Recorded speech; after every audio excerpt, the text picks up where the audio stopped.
Welcome back to Typically Unique. Today I am reading Moscow Police Department documents number 91 through 100.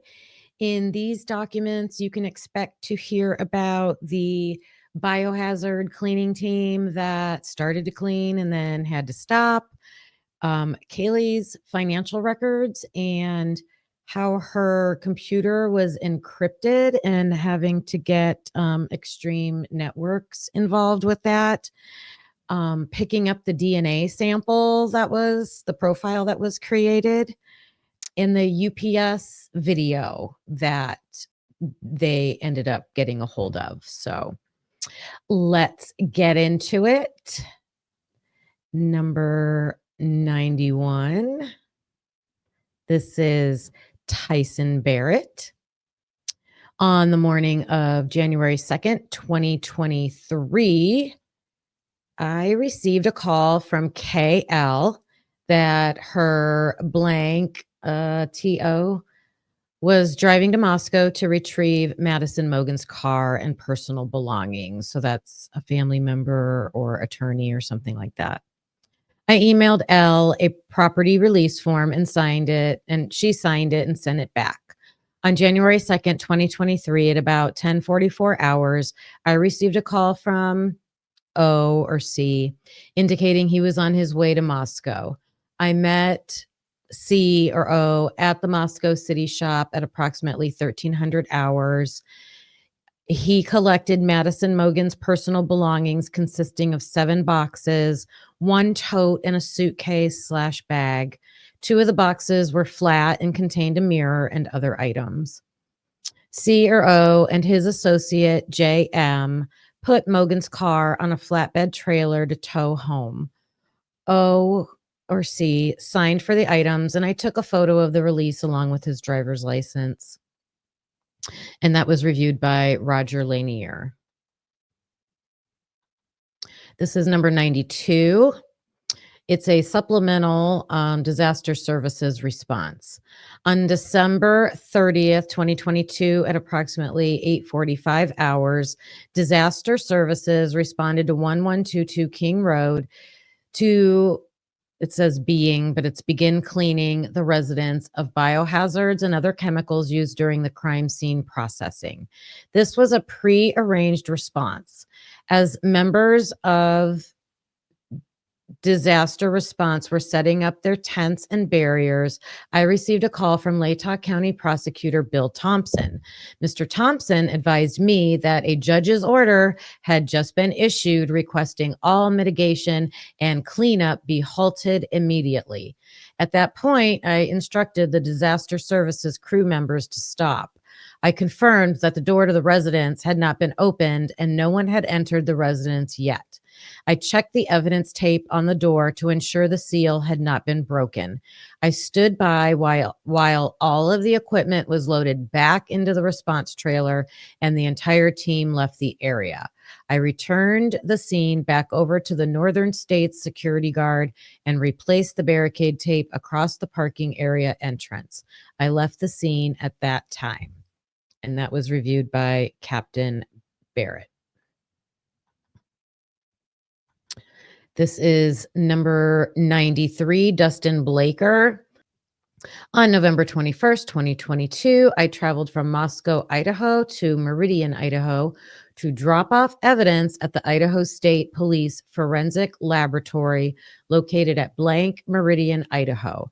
After getting evidence checked into the lab, I signed for a DNA profile, which had been generated by the ISP Forensic Lab. This DNA profile was collected from a knife sheath, which was found by ISP investigators from District 2 during the initial search of 1122 King Road on November 13th. The sheath had been transported to the lab by ISP troopers. The DNA profile was stored in a vial, which was then packaged in an evidence envelope by ISP lab technicians and properly sealed with evidence tape. I signed the package showing I was taking possession of it on November 21st, 2022, sometime between 1630 and 1700 hours Mountain Time. Once I took possession of the DNA profile, it stayed in the box provided to me by the ISP lab until November 22nd, 22 at around 3:30 hours when I removed it from the box and placed it in a small backpack. The backpack then stayed in my possession.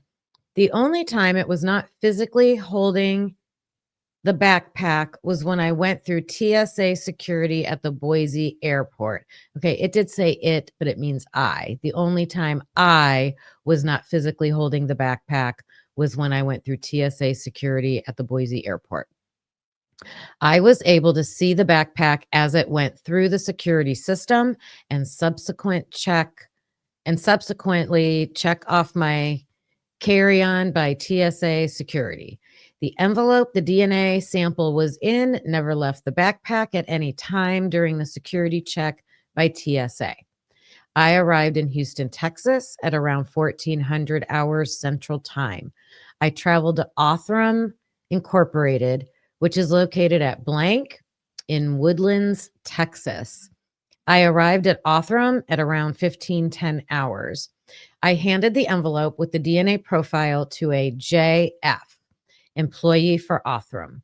We completed the chain of evidence paperwork, both on the envelope and also on a form provided to me by Othram. I have burned all of these files onto a DVD, which was booked into evidence.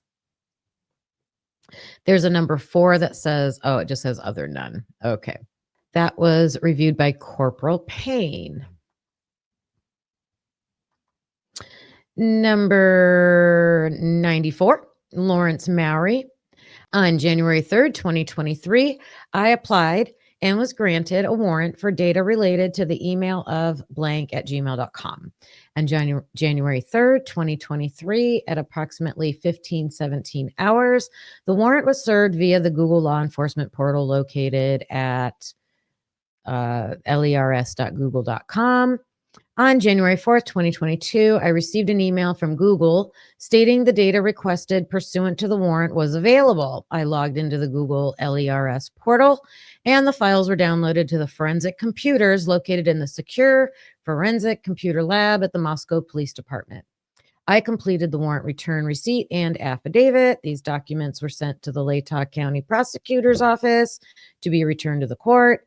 I also emailed a copy of the receipt to Google, as this was the originating email address associated with the documents.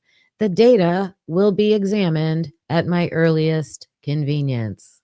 And this was reviewed by Dustin Blaker. This is number 95, Lawrence Mowry. On December 2nd, 2022, Corporal Brett Payne was granted a warrant for video obtained by United Parcel Service, UPS, via their carrier vehicles. On December 5th, 2022, at approximately 8:34 hours, the warrant was served via email to blank@ups.com. On December 5th, 2022, I received an email from UPS stating the data requested pursuant to the warrant was available. I provided a download link, and the files were downloaded to the forensic computers located in the secure forensic computer lab at the Moscow Police Department. I completed the warrant return receipt and affidavit. These documents were sent to the Latah County Prosecutor's Office to be returned to the court. I also emailed a copy of the receipt to Google at ups.com, as this was the originating email address associated with the documents. This data will be examined at my earliest convenience. And that was reviewed by Dustin Blaker. This is number 96, Dustin Blaker. And these are the vehicles. So item 272 is the Jeep Wrangler. 273 is a Ford Explorer. 274 is a Chevy Cruze. On November 29th, 2022, I was tasked with having 5 vehicles from 1122 King Road moved to the city shop located on North Van Buren. Blank blank towing was the only vehicle able to accommodate the towing of the vehicles. I watched blank blank hook up to each vehicle, and I then followed each vehicle from 1122 King Road to the city shop.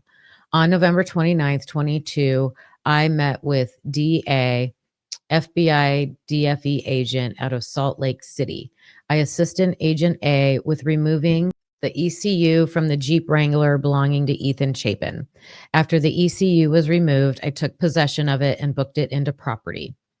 On November 30th, 22, Officer Aaron Morris was with Agent A when he removed the ECUs from a Ford Explorer belonging to Ethan Chapin and a Chevrolet Cruze belonging to Madison Mogan. Officer Morris took possession of the ECUs, and I assisted him with booking them into property. The ECUs were then shipped to Salt Lake City so the FBI could retrieve data from them. Once they were done, they shipped the ECUs back to the PD. I received a large package around December 22nd, 22. I opened the package on December 27th, 22, and found 3 ECUs in the box. We were told Agent A would not be able to come back to Moscow for several weeks to reinstall the ECUs. I contacted KR, blank fleet supervisor. I asked R if he and his mechanics could reinstall the ECUs, and he told me he could. I provided him with the ECUs, and they had them installed the same day. And this was reviewed by Corporal Payne. This is document number 97, Dustin Blaker. On November 13th, 22, I was at 1122 King Road assisting with a homicide investigation and search warrant at the address. Blank was called to remove the 4 deceased and then transport them to Spokane for autopsies to be performed. At around 28 hours, I had Officer Jay Waters follow blank when they transported Xana and Ethan from 1122 King Road to their facility. I had Officer Waters stay at blank with Xana and Ethan so they could return and transport Kaylee and Madison. I followed blank from 1122 King Road back to their facility after they collected Kaylee and Madison. Once at blank, I watched PH blank blank place name tags on the 4 deceased along with corresponding numbers to help identify them. I then placed evidence tape on the body bags, sealing the bags up until they arrive in Spokane and the autopsies can be completed. I photographed the evidence tape and I have burned these photos onto a DVD, which was booked into evidence. I then saw H place the 4 deceased into a cooler located in his facility. And that was reviewed by Corporal Payne. This is number 98, Lawrence Mowry.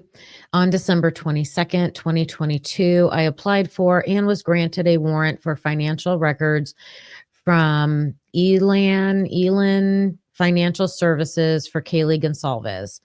A P1 FCU debit card was found with Gonsalves's name on it in her residence.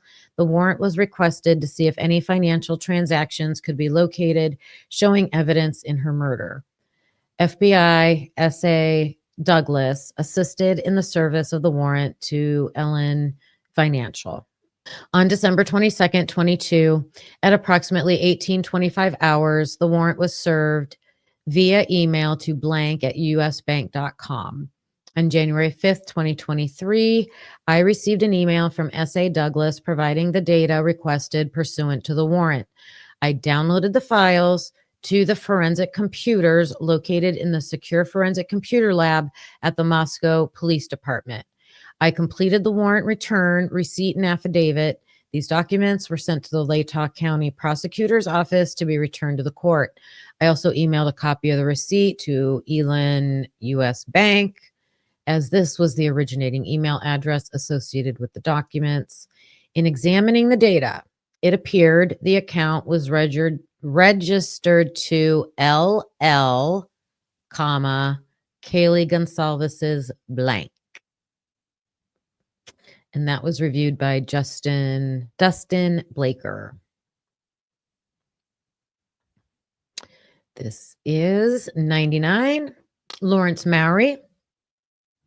On December 12th, 2022, I applied for and was granted a warrant for sales records from Blue Ridge Knives for K-Bar KA 1217S USMC fighting knife sheath and known purchases and quantities of Blue Ridge knives from K-Bar, including on or about March 8th, 2022, the purchase of 360 units, and on or about June 24th, 2022, the purchase of 480 units. Blue Ridge Knives are a wholesaler for K-Bar knives and sheaths. FBI S.A. Douglas assisted in the service of the warrant to Elan Financial. On December 13th, 2022, at approximately 7:54 hours, the warrant was served via email to blank@blueridgeknives.com. On December 16th, 2022, I received an email from S.A. Douglas providing the data requested pursuant to the warrant. I downloaded the files to the forensic computers located in the secure forensic computer lab at the Moscow Police Department. I completed the warrant return receipt and affidavit. These documents were sent to the Latah County Prosecutor's Office to be returned to the court. I also emailed a copy of the receipt to Blue Ridge, blank@blueridgeknives.com, as this was the originating email address associated with the documents. And that was reviewed by Dustin Blaker. And number 100, Lawrence Mowry. On December 12th, 2022, I applied for and was granted a warrant for Extreme Networks to assist in unlocking a laptop located in the residence located at 1122 King Road. The laptop was being used by Kaylee Gonsalves as a paid employee of Extreme Networks. The warrant requested permission for Extreme Networks to unlock or provide a password for the laptop. Sergeant Neil Uhrig assisted in the forensic examination of the laptop. I forwarded the warrant to Sergeant Uhrig, who then served the warrant on December 12th, 2022 at approximately 15:19 hours via email to blank@hup.harvard.edu. On December 14th, 2022, Sergeant Uhrig received an email providing the encryption key for the laptop. This allowed the data from the laptop to be forensically acquired and examined by Sergeant Uhrig. I completed the warrant return receipt and affidavit. These documents were sent to the Latah County Prosecutor's Office to be returned to the court. A copy of the receipt was emailed to Extreme Networks at hupd.harvard.edu, as this was the originating email address associated with the warrant. And that was reviewed by Dustin Blaker. Okay, there was some interesting information in there. I have some questions that I'm curious about. We'll probably have some discussion about them on my next live. Thank you for watching. Please hit the thumbs up on your way out. Subscribe if you haven't, and I hope you'll join me back here next time. Bye. Thanks for watching, hope you felt the spark. Please hit that like before it gets dark. Subscribe, it's free and keeps us going strong. You're part of the crew now, right where you belong. Join us next time, same truth, same fire. We bring the heat and never tire. We're typically unique and proud to be a husband and wife in podcast harmony.